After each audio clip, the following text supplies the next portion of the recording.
Cette nuit-là, une annonce télévisée a rompu le silence lourd du Sahel burkinabé. Planter 15 millions de bananiers apparaît comme une promesse de sécurité alimentaire, mais aussi comme un pari risqué face à la sécheresse, à des sols fragiles et à un scepticisme international solidement ancré. Que signifierait réellement cette ambition pour les familles rurales et jusqu'où peut aller une vision portée par Ibrahim Traoré dans un pays longtemps résumé aux pénuries? Entre espoir concret et incertitude climatique, un autre avenir semble brièvement se dessiner. La promesse centrale de ce programme agricole est simple à formuler, mais lourde de conséquences. Transformer des terres jugées pauvres en une source durable de nourriture et de stabilité pour les familles du Burkina Faso. Pour les habitants concernés, l'enjeu immédiat tient en une perspective concrète: réduire l'insécurité alimentaire et retrouver une marge de prévisibilité dans un quotidien marqué par les crises successives. Derrière cette attente se cache un pari plus large, celui de rompre avec une dépendance ancienne à l'aide extérieure et aux importations coûteuses, souvent aléatoires. Le projet ne se limite donc pas à une initiative agricole. Il touche à la capacité d'un pays à reprendre la main sur son avenir économique et social. Cependant, cette promesse s'accompagne de risques évidents. Si l'ambition échoue, elle pourrait renforcer le scepticisme déjà présent, tant à l'extérieur qu'à l'intérieur du pays, et accentuer le sentiment de vulnérabilité des communautés rurales. A l'inverse, si les premiers résultats se confirment, l'initiative portée par Ibrahim Traoré pourrait devenir un symbole, celui d'une transformation graduelle construite à partir d'efforts collectifs plutôt que de solutions importées. Dès les premières semaines, un signal discret mais concret a émergé. Plus de 20 villages se sont engagés à participer, malgré l'aridité persistante du Sahel. Ce chiffre reste modeste à l'échelle nationale, mais il marque une bascule essentielle car l'annonce n'est plus seulement un discours officiel, elle devient une réalité observable dans le quotidien des habitants. Cette dynamique initiale éclaire autrement l'objectif proclamé par Ibrahim Traoré. Derrière l'ampleur symbolique des 15 millions de bananiers, une phase d'expérimentation collective s'est rapidement mise en place. Pour comprendre la portée de cette évolution, il faut revenir au contexte structurel du Burkina Faso. Depuis des décennies, l'agriculture y affronte une combinaison difficile. Sol appauvri, nappes phréatiques fragiles et saison des pluies de plus en plus courtes. Dans de nombreuses zones sahéliennes, chaque récolte dépend d'un équilibre instable entre chaleur extrême, vent sec et précipitations irrégulières. Ces contraintes ont longtemps nourri l'idée, largement relayée à l'étranger, qu'une culture exigeante comme le bananier serait inadaptée à cet environnement. Pourtant, sur le terrain, un récit parallèle a commencé à se former. Des groupes de jeunes ont défriché des bandes de terre abandonnées, tandis que des agriculteurs expérimentés partageaient des techniques empiriques pour protéger les semis du sable et de la déshydratation. Dans des ateliers improvisés, les discussions portaient sur la profondeur des trous de plantation, l'orientation des plants ou la création de rigoles destinées à retenir l'humidité. Chaque geste restait fragile, mais leur accumulation donnait au projet une cohérence progressive. Ainsi, le contexte n'oppose pas seulement ambition politique et contraintes climatiques. Il révèle une tension plus subtile entre un environnement réputé hostile et une capacité locale à tester, corriger et apprendre en marchant. C'est dans cet espace intermédiaire, encore incertain, que le programme agricole commence à prendre forme et à susciter des attentes bien réelles. À mesure que le programme avançait, certaines figures locales sont devenues des points d'appui pour les équipes engagées sur le terrain. Dans la région de Kaya, un ancien agriculteur, connu pour maintenir des cultures vivantes malgré les vents secs, a pris le rôle de formateur improvisé. Il montrait comment orienter les jeunes plants pour réduire l'impact du sable, comment creuser des rigoles peu profondes afin de retenir l'humidité, et comment observer les premières feuilles pour détecter les signes de stress hydrique. Autour de lui, des volontaires venus de villages voisins observaient, reproduisaient ces gestes, puis les transmettaient à leur tour. Un second exemple s'est imposé près d'Ouaïgouya. Un collectif de femmes, déjà habituées au jardin maraîcher, a proposé d'organiser les parcelles en blocs collaboratifs. Les tâches étaient réparties, la rotation de l'arrosage assurée, et un registre simple permettait de suivre les plants ayant survécu aux premières semaines. Cette méthode, encore artisanale, a pourtant offert un modèle reproductible qui s'est diffusé rapidement d'une commune à l'autre. Ces initiatives ont produit des effets précoces, modestes, mais visibles. Elles ont modifié la perception du projet, qui n'apparaissait plus comme une attente passive de solutions venues d'en haut, mais comme un processus façonné par l'expérience locale. Les villages ont commencé à adapter les étapes selon leurs ressources, à expérimenter, puis à corriger ce qui ne fonctionnait pas. Dans ce cadre, les prises de parole publiques d'Ibrahim Traoré ont trouvé un écho particulier. Elles résonnaient avec des pratiques déjà en cours, donnant aux habitants le sentiment que leur engagement quotidien constituait le cœur même de l'initiative. Le message implicite devenait clair. La transformation dépendrait autant de l'apprentissage collectif que des ambitions affichées.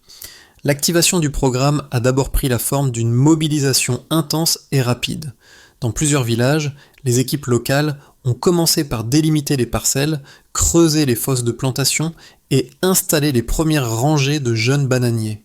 Les outils circulaient de main en main, les consignes étaient données oralement et les anciens vérifiaient l'alignement des plans pendant que les plus jeunes exécutaient les tâches physiques. Cette effervescence donnait l'impression d'un pays engagé dans une expérimentation à ciel ouvert, où chaque journée comptait et où l'enthousiasme compensait l'absence de moyens lourds. Dans cette phase initiale, l'annonce portée par Ibrahim Traoré semblait trouver une traduction concrète. Les villages n'attendaient pas des directives détaillées venues du sommet, ils adaptaient les premières étapes en fonction de leurs ressources disponibles. Cette autonomie relative renforçait l'adhésion collective et entretenait l'idée que le projet pouvait avancer malgré les contraintes structurelles bien connues. Puis est survenu le premier choc. Au bout de quelques semaines seulement, une sécheresse précoce a frappé plusieurs zones engagées dans la plantation.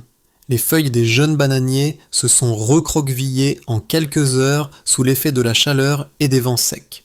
Les rigoles creusées à la hâte n'ont pas suffi à retenir l'humidité, et dans certaines parcelles, des dizaines de plants ont jauni presque simultanément. Cette dégradation rapide a créé un sentiment d'échec brutal, contrastant fortement avec l'optimisme des premiers jours. La crise s'est accentuée lorsque des rumeurs d'abandon ont commencé à circuler. Dans plusieurs villages, des réunions improvisées ont eu lieu pour décider s'il fallait continuer à investir du temps et de l'énergie dans un programme déjà fragilisé. Les critiques venues de l'étranger, relayées par certaines radios locales, ont renforcé cette tension en décrivant l'initiative comme irréaliste pour un pays soumis à un climat aussi instable. La pression psychologique est montée d'un cran. Les pertes étaient visibles, les doutes grandissaient et la tentation de renoncer devenait réelle. Pourtant, le mouvement ne s'est pas arrêté. Dans l'ombre de cette crise, des groupes plus restreints ont choisi de poursuivre le travail. Ils ont protégé les plants encore vivants en installant des brise-vents de fortune et en testant différentes profondeurs de plantation afin de limiter l'évaporation. Ces efforts n'ont pas inversé immédiatement la tendance, mais ils ont empêché l'effondrement total du programme dans plusieurs zones clés. Cette résistance discrète a marqué une phase de tension prolongée. Le projet oscillait alors entre découragement et persévérance, sans garantie de succès. Chaque journée apportait son lot de pertes, mais aussi quelques signes de survie inattendus, souvent liés à des choix improvisés mais efficaces. C'est dans cet entre-deux, fragile et instable, que le programme a continué d'avancer, porté moins par la certitude que par la volonté de ne pas abandonner trop tôt.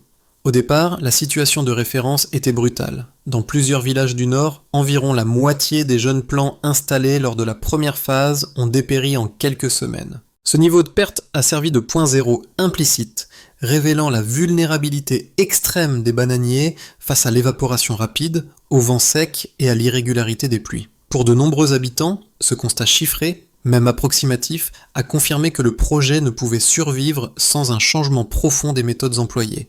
Le premier ajustement mesurable est apparu avec l'introduction ciblée de systèmes d'irrigation goutte à goutte alimentés par l'énergie solaire. Ces dispositifs, testés sur un nombre limité de parcelles, ont permis un contrôle plus précis de l'humidité du sol. Dans les zones concernées, les villageois ont observé une baisse visible des pertes, la mortalité des plants devenant nettement inférieure à celle enregistrée lors des premières semaines. Sans transformer radicalement les conditions climatiques, cette évolution a montré qu'un apport régulier et maîtrisé d'eau pouvait modifier la trajectoire initiale. Un second indicateur est venu de la profondeur des trous de plantation. Dans plusieurs communes, les équipes ont comparé les parcelles où les plants étaient installés plus profondément à celles où la méthode initiale avait été conservée. Les résultats observés étaient clairs. Les plants bénéficiant d'une meilleure rétention d'eau affichaient un feuillage plus vert et une résistance accrue aux journées de chaleur intense. Ce changement ne nécessitait pas d'infrastructures lourdes, mais une coordination collective rigoureuse pour maintenir la régularité des gestes. Le troisième élément quantifiable, bien que rudimentaire, concernait le suivi visuel de la reprise après les premières pluies éparses. Dans les villages les plus organisés, des tableaux simples étaient tenus chaque semaine pour noter l'état des feuilles, la couleur des tiges et la vitesse de redressement des plants. Ces observations ont mis en évidence une amélioration progressive dans les parcelles combinant irrigation solaire, protection contre le vent et ajustement de plantation. La transition n'était pas spectaculaire, mais elle traduisait un passage d'une base très faible vers une stabilité relative. Ces données, même imparfaites, ont changé la perception globale du programme. Elles ont fourni aux habitants des repères concrets pour décider où concentrer leurs efforts et quelles pratiques diffuser en priorité. Elles ont également nourri le discours officiel lorsque Ibrahim Traoré évoquait publiquement la nécessité d'apprendre des échecs initiaux plutôt que de les nier. La logique devenait plus lisible. Observer, comparer, ajuster. En définitive, ces indicateurs ne prouvent pas encore la viabilité à grande échelle du projet. Ils démontrent cependant qu'une amélioration mesurable est possible lorsque des adaptations techniques simples sont combinées à une discipline communautaire constante. Ce passage d'une situation critique à une dynamique légèrement plus stable constitue une étape clé, car il transforme un pari abstrait en un processus progressivement évalué à partir du terrain. Deux interprétations opposées du programme se sont imposées au fil des mois, chacune reposant sur des arguments solides. La première, largement portée par des experts et observateurs étrangers, affirme que l'initiative ne pourra jamais franchir le seuil de viabilité nécessaire à une culture intensive du bananier au Sahel. Selon cette lecture, la combinaison d'un sol appauvri, d'une saison sèche prolongée et d'infrastructures hydrauliques limitées constitue un obstacle structurel difficilement contournable. Les pertes massives enregistrées lors des premières semaines sont présentées comme la confirmation empirique de ces limites, renforçant l'idée que l'écart entre l'ambition affichée et les capacités réelles reste trop important. La seconde interprétation, dominante dans les villages engagés, repose sur une logique très différente. Pour les habitants, les échecs initiaux ne démontrent pas l'impossibilité du projet, mais la nécessité d'un apprentissage progressif. Ils considèrent chaque adaptation, irrigation solaire, protection contre le vent, amélioration des trous de plantation, comme un levier concret permettant de réduire les pertes, même dans un environnement hostile. Cette approche privilégie l'expérience directe et cumulative plutôt que les modèles théoriques, et accorde une place centrale à la mobilisation sociale, souvent absente des analyses techniques externes. Face à ces deux positions, la réalité observée se situe dans une zone intermédiaire. Les premières améliorations mesurables montrent que certaines hypothèses pessimistes ne se vérifient plus totalement lorsque des ajustements précis sont appliqués de manière cohérente. Dans le même temps, ces progrès restent fragiles et dépendants de conditions climatiques imprévisibles, confirmant que les contraintes structurelles ne disparaissent pas pour autant. Aucune des deux lectures ne suffit donc à elle seule à expliquer l'évolution du programme. C'est dans cette tension que se joue l'enjeu central. Le débat ne porte pas uniquement sur la faisabilité technique, mais sur la capacité d'un pays à transformer des contraintes sévères en un terrain d'expérimentation collective. Lorsque Ibrahim Traoré insiste sur la valeur de l'apprentissage en cours, il s'inscrit précisément dans cet espace intermédiaire, où la réussite n'est ni garantie ni exclue. Le programme avance ainsi non comme une certitude, mais comme un processus ouvert, continuellement redéfini par la confrontation entre limites environnementales et capacité d'adaptation locale. Après des semaines dominées par la perte et l'incertitude, l'introduction coordonnée de nouvelles pratiques a modifié la dynamique du programme. Les systèmes d'irrigation goutte à goutte Alimentés par l'énergie solaire, d'abord limitée à quelques parcelles pilotes, ont produit des résultats visibles. Le feuillage redevenait plus souple, la couleur plus vive, et les plants résistaient mieux aux pics de chaleur. Cette amélioration restait modeste, mais elle rompait avec la spirale de dégradation observée au début. Dans plusieurs zones, cette évolution a été renforcée par l'usage de trous de plantation plus profonds et par la mise en place de brise-vents improvisés.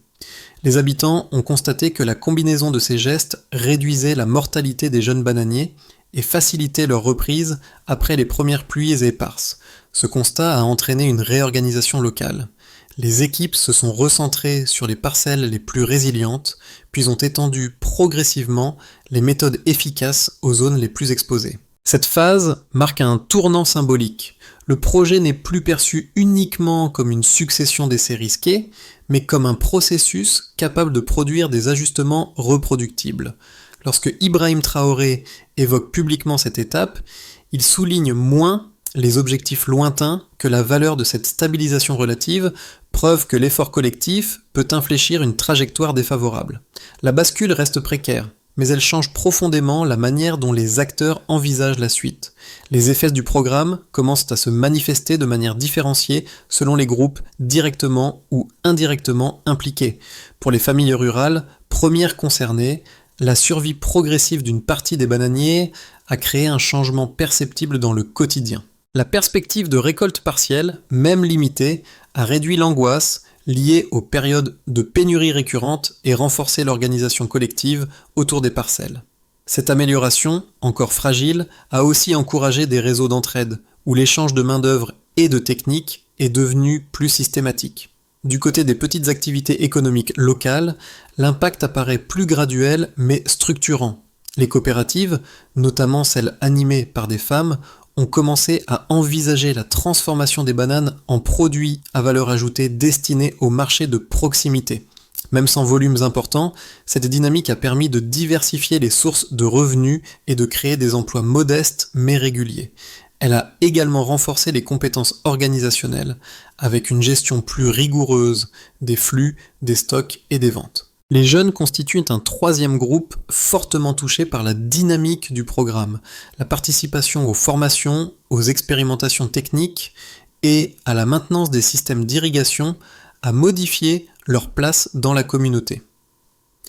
Les échanges entre générations se sont intensifiés, les anciens transmettant leurs pratiques d'adaptation tandis que les plus jeunes testaient des solutions inspirées des dispositifs solaires. Pour beaucoup, cette implication a ouvert une alternative crédible à l'exode en offrant un rôle actif dans la transformation locale plutôt qu'une attente passive d'opportunités extérieures. Enfin, les acteurs institutionnels locaux ont perçu les retombées sous un angle plus stratégique. Les responsables municipaux ont observé que l'amélioration progressive des plans influençait la gestion des ressources, en particulier l'eau et les sols. Des habitudes nouvelles ont émergé. Relevés réguliers, réunions intervillages, circulation plus rapide des pratiques efficaces. Cette structuration, inattendue à ce stade, a contribué à donner une cohérence d'ensemble à un programme encore expérimental. Dans ce contexte, les interventions publiques d'Ibrahim Traoré ont joué un rôle de catalyseur. En reliant les progrès observés sur le terrain à une vision de long terme, il a renforcé la légitimité des efforts locaux et encourager leur poursuite malgré les incertitudes. Ces conséquences, inégales mais tangibles, montrent que le projet peut produire des effets sociaux et économiques avant même d'atteindre une phase de maturité. Elle constitue un premier retour sur investissement collectif où la valeur ne se mesure pas seulement en volume produit, mais en capacité renforcée et en confiance retrouvée. À partir de l'état actuel du programme, 3 trajectoires plausibles se dessinent pour les 6 à 12 prochains mois. Elles ne reposent pas sur des prévisions chiffrées rigides, mais sur les tendances observées. Amélioration progressive de certains plans, structuration communautaire accrue et vulnérabilité persistante face au climat sahélien. Dans un scénario de base, les pratiques actuellement jugées efficaces continuent d'être appliquées de manière régulière. L'irrigation solaire reste concentrée sur des parcelles prioritaires, les trous de plantation profonds sont maintenus. Et les protections contre le vent sont renforcées là où cela est possible. Les plants gagnent lentement en robustesse, sans pour autant échapper aux épisodes de stress hydrique. Les villages parviennent à stabiliser une partie de la production, suffisante pour maintenir l'engagement collectif et consolider les coopératives locales. Les progrès demeurent modestes, mais leur accumulation permet une extension contrôlée des parcelles et une organisation plus lisible des ressources. Dans une version plus favorable, on peut imaginer qu'une diffusion plus rapide et mieux coordonnée des techniques ayant montré leur efficacité. Les formations locales s'intensifient, la maintenance des systèmes solaires devient plus fiable et les échanges entre communes s'accélèrent. Dans cette configuration, les plants affichent une croissance plus soutenue et les récoltes partielles deviennent plus fréquentes. Les coopératives, notamment féminines, élargissent leur capacité de transformation et attirent l'attention d'acteurs régionaux intéressés par des partenariats. Le programme pourrait alors passer d'une phase expérimentale à un modèle reproductible à plus grande échelle, sans pour autant éliminer les risques climatiques. Dans une version plus défavorable, il est possible qu'une dégradation des conditions environnementales, une sécheresse prolongée ou une succession de vents secs intenses pourrait réduire drastiquement les gains obtenus. Les plants les plus jeunes seraient les premiers touchés, affaiblissant les parcelles déjà fragiles. La démotivation pourrait s'installer si les efforts quotidiens ne produisent plus de résultats visibles, entraînant un ralentissement marqué du programme et un recentrage forcé sur quelques zones moins exposées. À travers ces trois hypothèses, une constante apparaît. La variable décisive n'est pas uniquement la technique employée, mais la capacité à préserver la cohérence du travail collectif dans la durée. Si cette cohérence se maintient, même des avancées limitées peuvent continuer à s'additionner et orienter le programme vers une trajectoire plus stable. Les transformations amorcées par le programme se reflètent désormais dans la manière dont différentes communautés perçoivent leur propre avenir. Pour les familles rurales, la présence de jeunes bananiers plus résistants agit comme un repère psychologique nouveau. Même lorsque les récoltes restent partielles, la simple continuité des plants réduit l'incertitude quotidienne et offre un sentiment de stabilité relative, rare dans un environnement soumis à des chocs répétés. Cette évolution modifie la relation au temps. L'effort n'est plus uniquement défensif, il devient porteur d'attentes concrètes.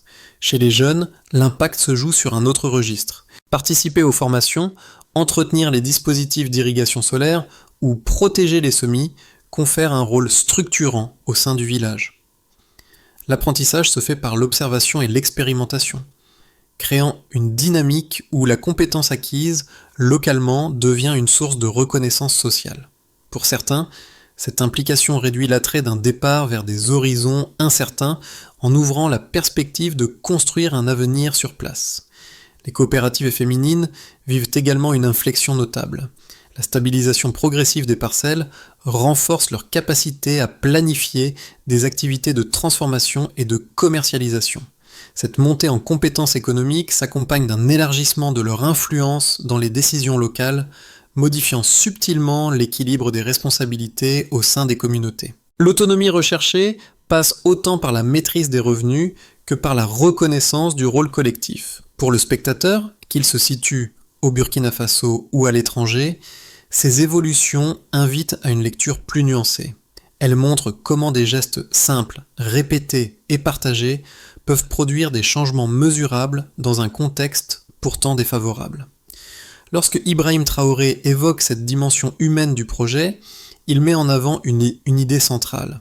La transformation ne se limite pas aux résultats finaux, elle réside aussi dans la capacité à maintenir un engagement commun face à l'incertitude. Pour consolider les avancées obtenues, le programme doit désormais s'appuyer sur une organisation plus méthodique, capable de résister aux variations extrêmes du climat sahélien. L'enjeu n'est plus seulement de préserver les plans existants, mais de structurer une progression reproductible fondée sur des rôles clairement définis et des indicateurs simples. Dans cette phase, l'orientation donnée par Ibrahim Traoré insiste sur la discipline collective plutôt que sur l'attente de solutions spectaculaires. Pour commencer, on s'appuie sur les comités villageois. Ils identifient les parcelles les plus résilientes et établissent un calendrier d'entretien hebdomadaire. Chaque groupe consigne l'état des plants, la couleur des feuilles et la fréquence des arrosages afin de repérer rapidement les signes de stress. Ce suivi régulier permet d'ajuster les pratiques avant que les pertes ne deviennent irréversibles. Ensuite, l'attention se porte sur la transmission des savoirs. Des agriculteurs expérimentés animent des formations courtes, centrées sur la protection contre le vent, la profondeur optimale des trous de plantation et l'usage rationnel des systèmes solaires. Les villages les plus avancés accueillent ces sessions, facilitant la diffusion rapide des techniques éprouvées. Le critère principal reste la réduction visible des plants flétris durant les premières semaines. Puis on se concentre sur la maintenance. Les équipes techniques locales vérifient les dispositifs goutte à goutte, organisent les réparations et harmonisent les horaires d'arrosage. Un suivi mensuel assure une répartition équitable de l'eau dans les zones prioritaires. Enfin, les coopératives féminines développent les premières chaînes de transformation, tandis que les communes mettent en place des points de collecte. L'objectif n'est pas l'expansion immédiate, mais la stabilisation d'un flux continu, même réduit, capable d'ancrer durablement les efforts engagés. Dans plusieurs villages, les gestes transmis au début du programme sont devenus un repère symbolique. Creuser une rigole, renforcer un brise-vent ou surveiller la couleur des feuilles rappellent aujourd'hui les premiers jours lorsque les semis semblaient condamnés par la chaleur et le sable. Ces gestes simples, répétés malgré les pertes initiales, ont fini par incarner une forme de persévérance collective, discrète mais constante. Ils relient les débuts fragiles aux améliorations visibles, même limitées, observées après les premiers ajustements. Ce fil conducteur traverse l'ensemble du projet. Les bananières qui tiennent encore debout ne sont pas seulement des plants sauvés, mais les témoins d'un apprentissage accumulé au fil des erreurs. Chaque reprise, aussi modeste soit-elle, rappelle que la transformation ne s'est jamais produite par rupture brutale, mais par correction successive et patience partagée. Dans ce cadre, les paroles d'Ibrahim Traoré trouvent un écho particulier lorsqu'il insiste sur la continuité entre les efforts initiaux et les progrès actuels. La dimension émotionnelle du programme réside précisément dans cette continuité. Elle donne un sens aux pertes passées sans les effacer et elle ancre les espoirs futurs dans des pratiques déjà éprouvées. Pour les communautés engagées, l'avenir ne se projette plus comme une promesse abstraite, mais comme une extension possible de ce qui a déjà été construit pas à pas. Cette perspective encore incertaine nourrit une confiance nouvelle, fondée moins sur des résultats spectaculaires que sur la capacité à tenir dans la durée.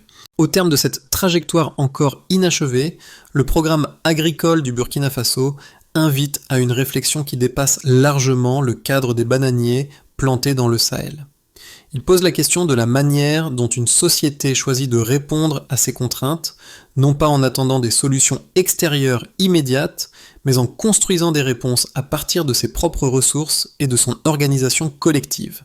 Les résultats restent fragiles, mais ils montrent déjà que l'effort partagé peut produire des effets tangibles avant même d'atteindre une pleine maturité. Pour ceux qui observent cette évolution, à l'intérieur comme à l'extérieur du pays, l'enjeu n'est pas de juger le projet uniquement à l'aune de son objectif final. Il s'agit aussi de comprendre ce que révèle le processus lui-même, la capacité à apprendre de l'échec, à ajuster les pratiques et à maintenir un engagement commun malgré l'incertitude. Lorsque Ibrahim Traoré évoque cette dynamique, il met en avant une vision où l'autonomie se construit par étapes, au rythme des communautés qui la portent. Reste alors une interrogation essentielle, adressée à tous. Jusqu'où une société peut-elle aller lorsqu'elle choisit de s'appuyer sur ses propres forces pour façonner son avenir, même dans les conditions les plus difficiles ?